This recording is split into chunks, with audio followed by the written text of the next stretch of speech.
কারণ এটা সেরকমই প্রশ্ন যেন কেউ জিজ্ঞেস করছে যে অনর্থের অর্থ কি।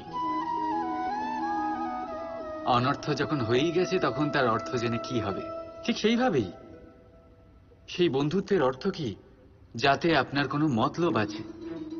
আর সেই প্রেমের অর্থ কি, যাতে আপনার কোনো স্বার্থ আছে।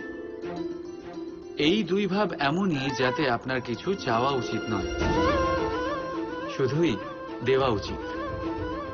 আপনার সময়, আপনার ভাবনা, আপনার সুখ কিছু চাওয়ার জন্য করলে সেই বন্ধুত্ব কিসের?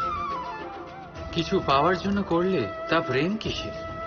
এমনিতেও দেখতে গেলে যারা প্রেম করে তাদের কিছু পাওয়ার প্রয়োজন পড়ে না। আর যাদের কাছে আছে 2.5 অক্ষরের শব্দ প্রেম, তাদের কাছে সংসারের সব থেকে বড় ভান্ডার আছে।